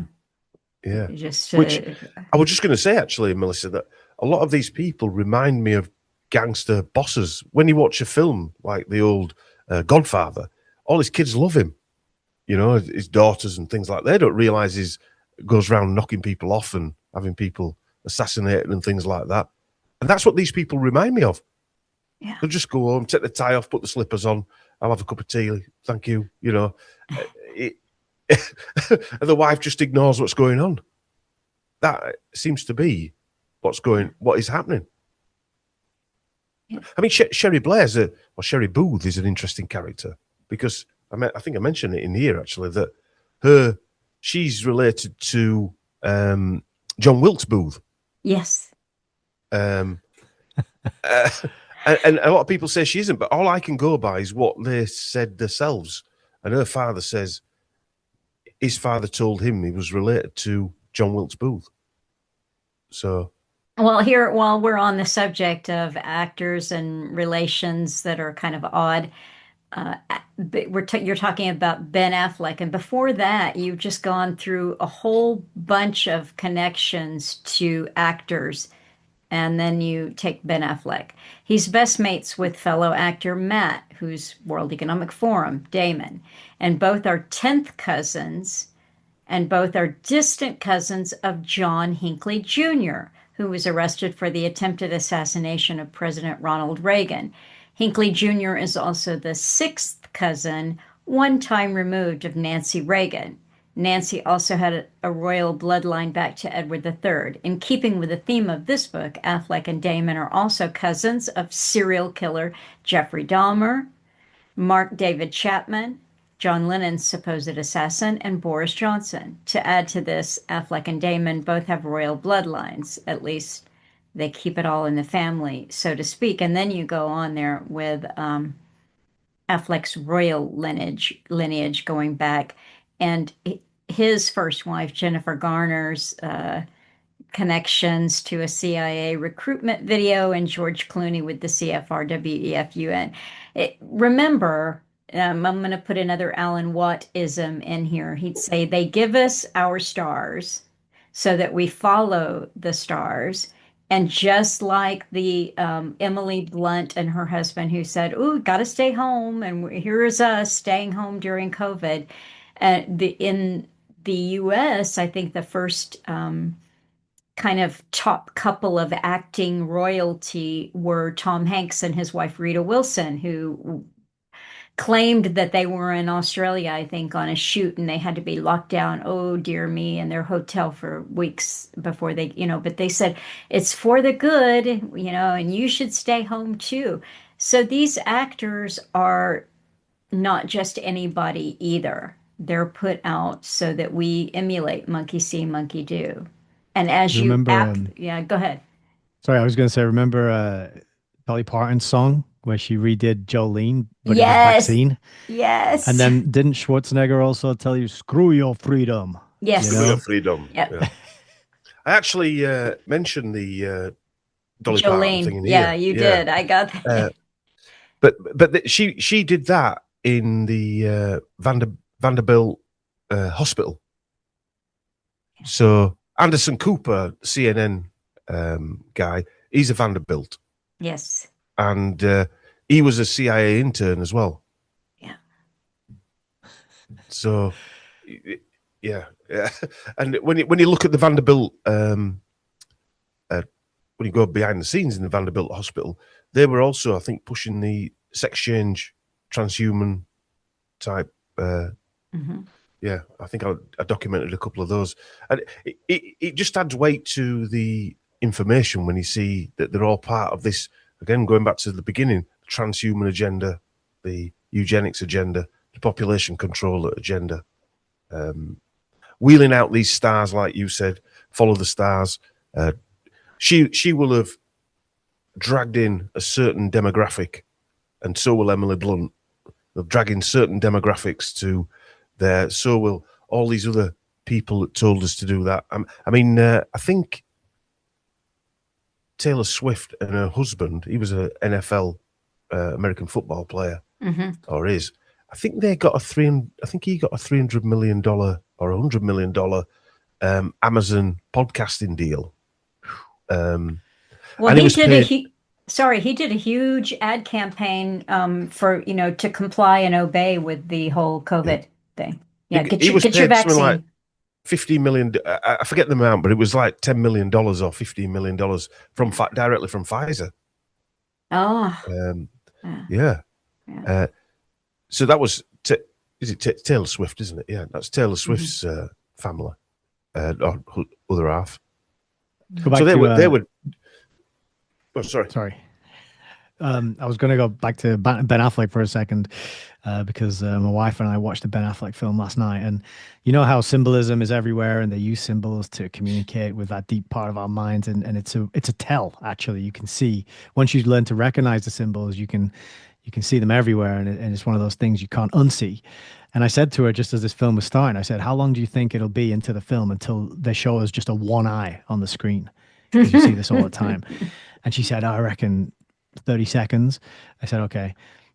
The very first scene of the film was a close up of one of Ben Affleck's eyes.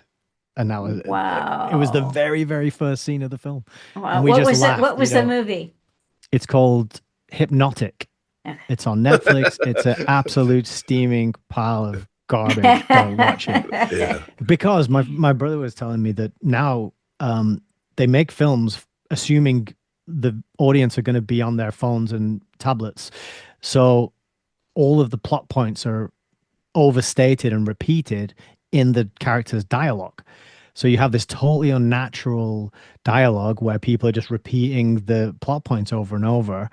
And it just makes these things totally unwatchable. We watched two films recently and Well, there's an element of AI script in what you just described there, because that's the way that the chat interacts with you by restating things. So so what you're saying is, and then it restates it. So I guess yeah. they're doing scripts that way now too. Yeah, well, we've mentioned this in our podcast that what Nick's saying is they're writing scripts so the listener or watcher who's doom scrolling at the same time can keep themselves connected to whatever the TV or the film's saying. Mhm. And like Nick said, they're just unwatchable, these programs, because we're used to watching a film. You're committed to watching the film, not to doom scrolling on your phone. Mhm. But one of the interesting things, just to go on a bit of a side hustle, Boris Johnson, one of his advisors, was a guy called Alex Crowley. I don't know if I mentioned this. So just going back to the backdrops of symbolism, Alex Crowley, we found out that a few years ago, I didn't even know who he was. But he's on his LinkedIn, he's changed his LinkedIn page, by the way, but I've got a copy of it, of his old one. And he actually says he changes minds. Okay. And he is a relation of Alistair Crowley. And we found this out because he was doing a talk at Christian's wife's, she was at a seminar, and he was doing a talk. And the talker before had been talking about the Beatles' Sgt. Pepper album. And when he came up on stage, that image was still there. And he said, "Oh, my uncle," or something like that's on that album cover. Left it at that and carried on talking. But my wife, not my wife, Chris's wife, being sharp, realised it was called Crowley. So when he'd finished, she followed him to the lift and said, "Are you Alistair Crowley's nephew then?" And he went, "Yes," and then just got in the lift and didn't want to talk to her. So Boris Johnson had Alistair Crowley's nephew, whatever, working with him as an advisor while he was mayor. He actually showed off on his LinkedIn page. He helped get Boris Johnson into power, all these things as well. He worked for British Airways as a PR agent, all a turd polisher. But we also found then several other Crowleys. And one of the interesting one was Nathan Crowley. And Nathan Crowley is a set designer in a film. That's why it popped up. So Nathan Crowley is a set designer on like the Batman films, with what's he called, the guy that did all the Batman films recently, the English guy. Christopher Nolan. So Christopher Nolan, then, that set me off on a little research thing. So Nathan Crowley is a definite nephew of Alistair Crowley, and he's the set production. He's won Oscars for set production. So when you're putting messengers in, who's the ideal guy? Then someone putting, and obviously if they've got a Crowley link, I mean, talk about a bloodline. I mean, jeepers. So, but the Nolans are interested as well. This is how research works. People often ask me, can you train me how to do research? Like I'm going to set some sort of research academy up, but you couldn't do it because you sort of, a friend of mine, we did a podcast about 3 weeks ago mentioning some of the new areas of research is Yoko Ono, and she was put into a psychiatry hospital in the late 1950s, early 60s. And I said to him, "Which hospital was it?" And he said, "Oh, I don't know." And I thought, that is it. I'm triggered. I'm going to find out which hospital she went into and who the damn people were that were treating her. Yeah. And that's how it works. And likewise with Nathan Crowley, I thought, oh, the Nolan. But the Nolan brothers, obviously, one of them did Oppenheimer, and another one did another nuclear. I think it was called Fallout. So he did his brother did Fallout, which was an Amazon series about nuclear apocalypse. Yeah, based on a computer game. Yeah. Yeah, and Christopher Nolan did Oppenheimer all at the same time. Yeah? Right. That can't be a real... But what topped this off, they've got an older brother called Matthew. I think he's called Matthew. In the early 2000s, he was accused of being an assassin, knocking off some... I don't know if you've heard this story before, Nick, but... No. He was accused of being an assassin and killing somebody in Costa Rica, and they actually put out. He was locked up in Chicago, and he escaped this prison in Chicago, and they said in like a Batman style escape. Okay, now he had a pseudonym, so this is 2004, probably best part nearly 20 years before his brother did. Christopher Nolan did Oppenheimer. His pseudonym was Matthew Oppenheimer.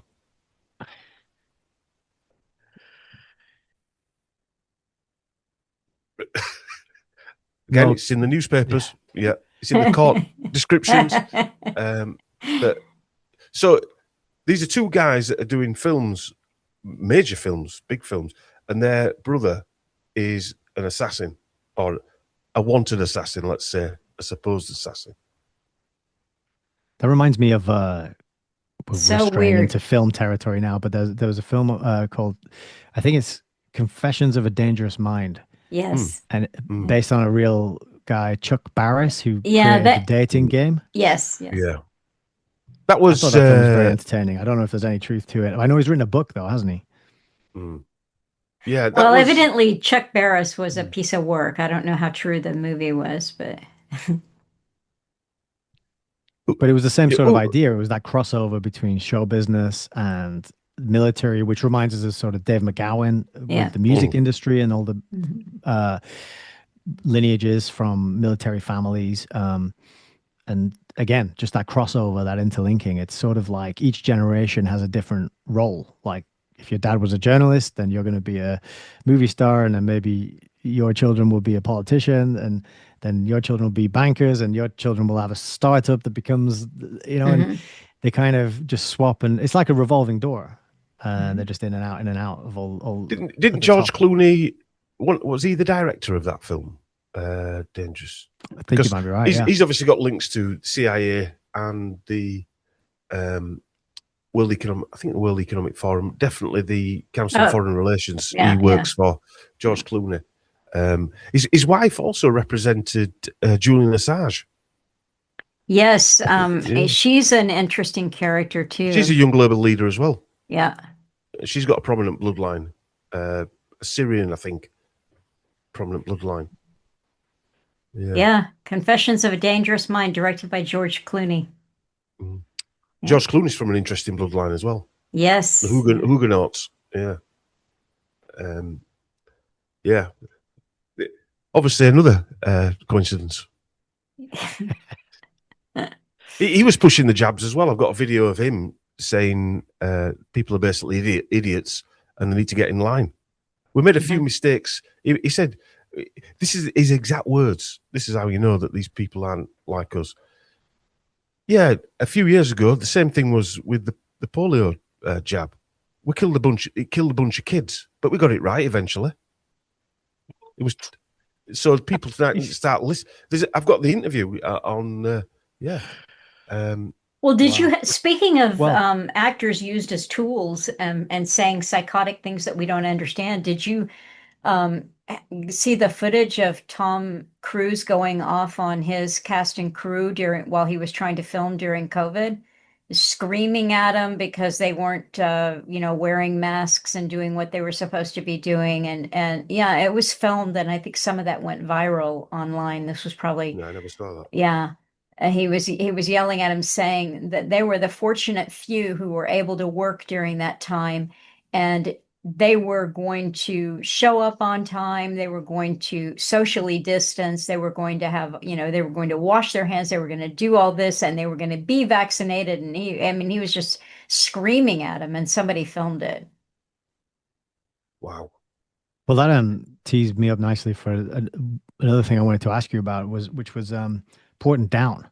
So we mentioned already the Contagion film, the way we are sort of prepared for these events very early ahead of time. 9/11 was a similar thing. There was album covers, there was Simpsons episodes, there were all these depictions of that sort of event in various mediums to sort of seed that possible reality into people's minds, so that when it came along, they would accept it, right? And I think the Big C event was no different.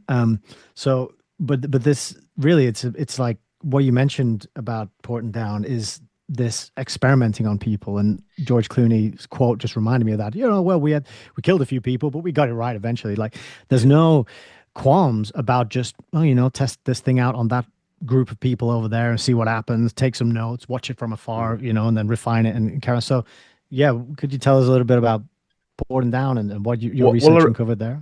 I remember doing the Chris Whitty presentation, and they'd rolled out a particular jab, and they tested it in a village, and it was part of the Wellcome Trust NGO, and they'd obviously wiped a few people out in that village, and these are the people that were running that. But he was part of the Novichok scenario, was Chris Whitty working out of Porton Down.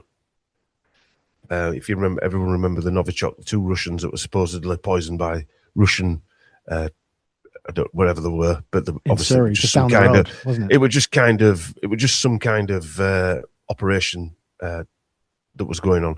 So Porton Down's been there since World War II. I think it's probably intrinsically linked with the Tavistock operation. And what got me with Porton Down, what got that first on my radar, I suffered with a condition called Lyme disease for many, many years in a bad way. And I realised that Porton Down was our Fort Detrick. And they were, so if you thought you might have Lyme disease, you get bitten by a toxic tick, if you like, they send your test down to Porton Down. So the very people that are probably developing these things, they're sending your test down to. They did the same Fort Detrick. A lot of these modified ticks were injected. There's lots of books being written about this. They're injecting them with modified bacteria, and then dropping them the length and breadth of America, hundreds of thousands of ticks, to see what would happen. And same thing probably happened in the UK.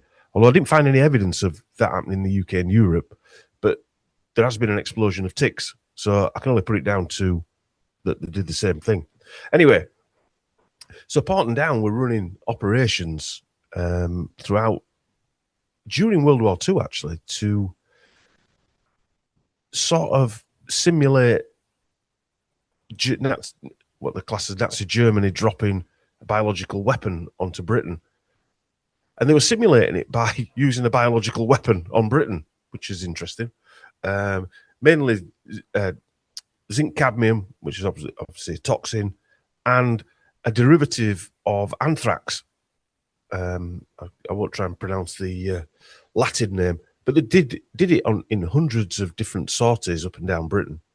So in the name of defending against the Germans doing something, they just did it. Yeah, themselves. They did it themselves. And then obviously after World War II ended in the Cold War, the excuse was they were doing it in case the Russians developed a biological weapon to do. So off the coast of Poole, Lyme Regis, ironically, they were spraying from a British Navy gunboat. They were spraying these toxins across whatever 20, 30 kilometer radius from the sea, as well as dropping it from the air. They also dropped this stuff in the London Underground to see how far it would travel up and down the underground, monitor people who were off work and things like that. And a few years later, they were finding that these areas had birth defects. I think it was Norwich and that area got battered big time, and areas of Scotland, and lung issues, respiratory issues. Which, I mean, there's been an explosion of these illnesses throughout the last few decades: asthma, lung cancers, things like that. And they were doing the same in America as well. They were mirroring what they were doing here in America. They were using the New York subway, doing the same thing. I think there's a guy doing it out of a briefcase, just walking up and down, just spraying this clear, wherever it was, up and down the New York subway. Out of car exhaust. There were vans driving up and down the motorways, spraying this stuff out. These are the people that are protecting us. They also develop Botox as well, that people seem to like injecting into the face.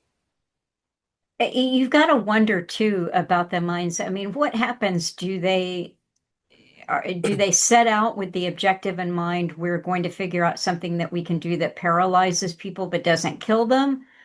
Or, do they just say, hey, we got some pig botulism. What do you think it does? I don't know. Mess around with it a bit.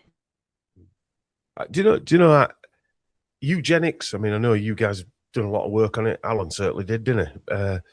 Eugenics and transhumanism. We only see the bad sides of it. Yeah? There has to be positive sides to it. Otherwise, they wouldn't be experimenting. There has to be something that they pull out of that they think, wow, we've just found something amazing here. We won't release it to the general public. Well, that's what allows Kissinger to live till he's 100 years old. And possibly. Yeah, or maybe David Rockefeller. Exactly. And they've still got the mind as well. Again, going back to Peter Thiel. I mean, I've talked about this quite a lot. Peter Thiel, a few years ago, denied being a vampire. Why would he deny being a vampire? I mean, we spoke about it on one of the live shows, didn't we? We showed that headline, but yet he apparently has the young blood of teenagers injected into him. These things are happening, whether we like to think they are or not. We know they're happening. There is. People always have a go at me. I don't know if you know this, but I've got a natural health clinic. Because we've got Lyme disease, we set up a natural health clinic, me and my wife. I'd sold my businesses, and we've got nurses that work in there helping people with Lyme disease and other illnesses. But I use a lot of high-dose vitamin C. And people say, that was founded by Linus Pauling, who was a eugenicist and a Mason and all this stuff. But not all the things that these people find are bad for you. It goes without saying that not everything's going to be destructive. Mm-hmm. You've just got to weed out what helps and what doesn't help.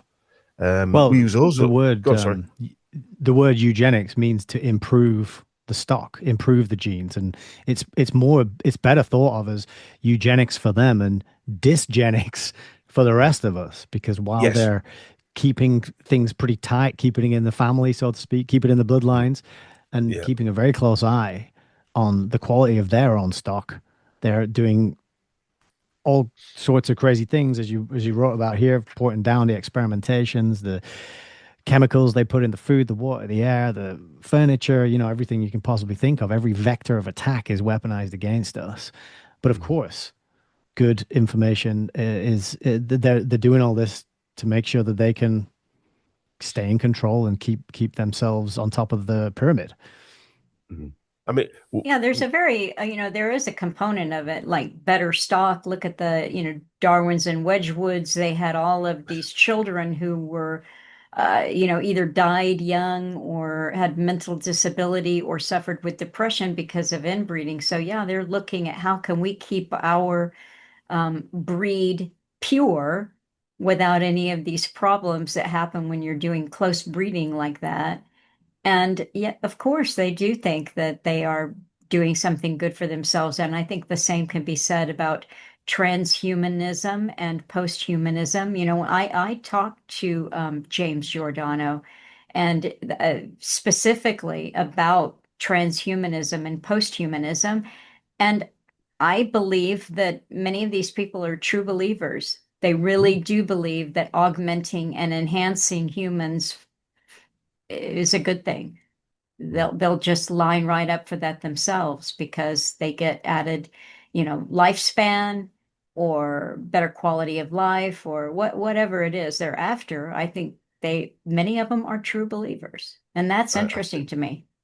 Yeah, I think you're right. I think they are true. Also, a lot of people get into something where they think this one part that they are researching or developing, that is harmless. But when these other 5 parts are added that they don't know about, it all of a sudden, because the investment says we've got to add these other 5 parts to that one part that isn't harmless, is harmless, that makes it harmful. And they've got no control over that. And you hear that a lot, don't you, with people that have...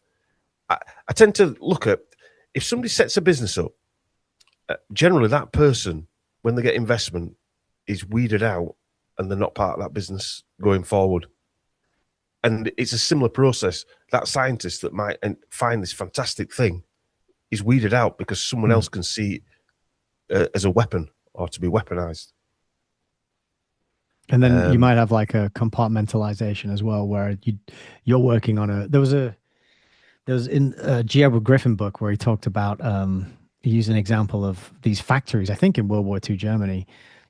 And he was saying the people thought they were building prams or something, and they just built their little widget, their little gadget on the assembly line. But then when you put it all together, it was a machine gun, Yeah. So you don't know what the finished picture is, what the finished product is. You're just doing your little bit that you're working on, and you're obsessed, you're specialized. And only the very high level management have the holistic picture of like, okay, this is where it all leads from the beginning of the production to the assembly, to the end of the assembly line. You mentioned earlier PepsiCo. So people drink, I mean, I don't drink that type of stuff, but people drink Pepsi or eat Cadbury's chocolate or whatever. But a few years ago, a company called Cenomics developed this product, call it a product. It was the taste receptors from an aborted fetus cell to enhance the flavour. It cut down on sugar. Yeah. So it enhanced the sweetness, yeah, without actually having to put more sweetener in it. Sugar in. Yeah. So a lot of that is used in like skim milks and things like this. Not in normal skim milk. I'm on about for the chocolate. I think Kraft were using it, who own Cadbury's. There's been a big talk about changing chocolate at the moment. I do take note of what's going on, even though I don't eat the stuff. But because they've now changed the name. It's not Cenomics anymore. It got bought out. It's Cenomics. It got taken. I think we're on the stock market. But when you see things like this that just disappear, just like the jabs when they're using HEC 293 in jabs, and when I say to people that jab has dog cells in it or rat cells, they call them cell lenses, and really what they are either aborted fetus cells or they're using a specific dog as well. I think it was a Cocker Spaniel. Don't know why a Cocker Spaniel. But these are reproduced cells. These are cells that reproduce. It's like an immortal cell. But yeah, so even in our confectionery that people have as a treat, let's just say, some of it might have this Cenomics product in that's now been hidden. Now, these have got patents that they're worth millions. These, they're not just going to throw them away. They were licensed and everything. It's only because of the backlash that PepsiCo got. You can see the PepsiCo. So there's a news article out there saying PepsiCo is going to drop this Cenomics product from there because of the backlash and wherever. And then all these are the type of products. Then they just rebrand it, call it a different name. And it's I noticed that in a lot of the books I read I've read about like foundations, Fabian Society, and they'll start a group and it'll be some think tank or it'll be some council or institute, and then they'll get a bit of heat and then they'll rebrand it. And this is just this ongoing process. The same people up to the same schemes and the same plans, but when they get some heat, drop that word and pops a new word, but it's the same agenda, right? The classic example is eugenics, right? That got too hot, World War II. We can't be openly advocating for that anymore. Get rid of that. And now it's just, biological genetics. And 23andMe. It's a trendy thing, isn't it? 23andMe. Data collection. Then use YouGov to do the mind data collection or companies like that. Sorry, we've drifted off topic, haven't we? I have a tendency to do that. That's all right. No, it's fascinating. Let me ask you a question. How is the reception for the book? Um, in what how people have got back to me and said what they think. A Yes. similar reception to what you guys have said, really, because it always fascinates me. But I'm not really a great seller of it, to be honest with you. I haven't done many shows to try and push it from a numbers perspective. It was always a plan just to get it out there for me. I, my backstory is I had a business. I was pretty hardcore sales, not in a bad way, but that's what I used to do. And since I got out of the corporate side, I just don't want to push anything anymore. But the feedback I've had is the cat put it down, which is quite good. I wanted it to be data information rich, so every line was wow, oh wow, because that's what I want to read. Hence why I think in the opening I said that instead of having things at the bottom of the page that explain something, I've kept them in the narrative because I didn't want to have the sort of source, the notes at the bottom of a chapter or whatever, because you sort of lose the rhythm of where it's going. I wanted to go off in a direction and come back, a bit like what we've done tonight, I suppose. But even though a lot of the information makes you quite angry or sad or disgusted, your own personality and spirit comes through here, and it's so almost every page has got a laugh or a chuckle on it, which is I mean, that's a real feat considering how dark and evil, frankly, the subject matter is. Yeah, we do get a bit of grief for that, me and Chris, when we're talking about dark subject matters. I think we've been called Beavis and Butthead.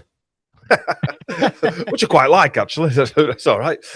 Some people like you to be dark and miserable all the time, but we can't be like that. It's just not us. And I didn't try and force humor or anything like that into it. It just comes out like Professor Knobhead, and that's how we talk, you know.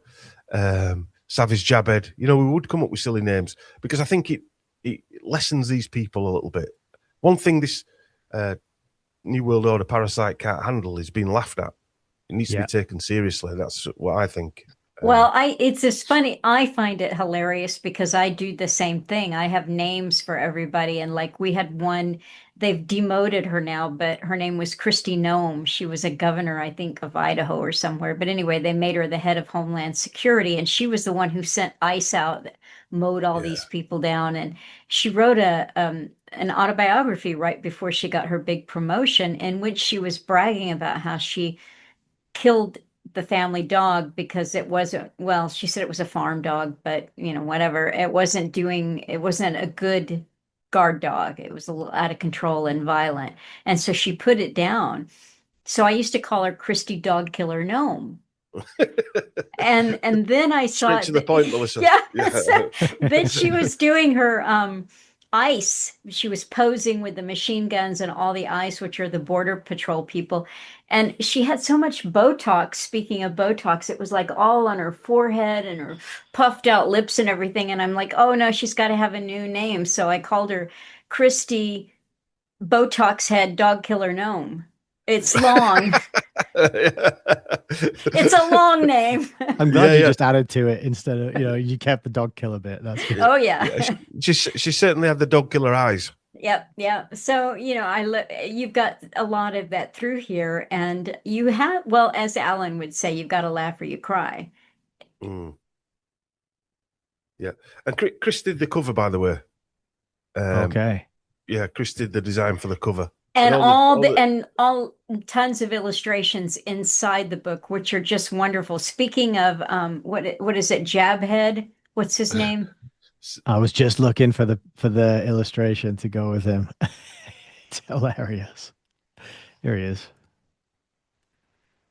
Oh, I thought I had him there, but I can't find it now.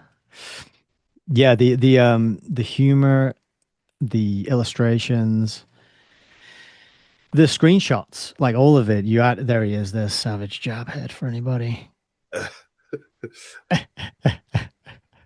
He looks like Mr. Potato Head. Yeah.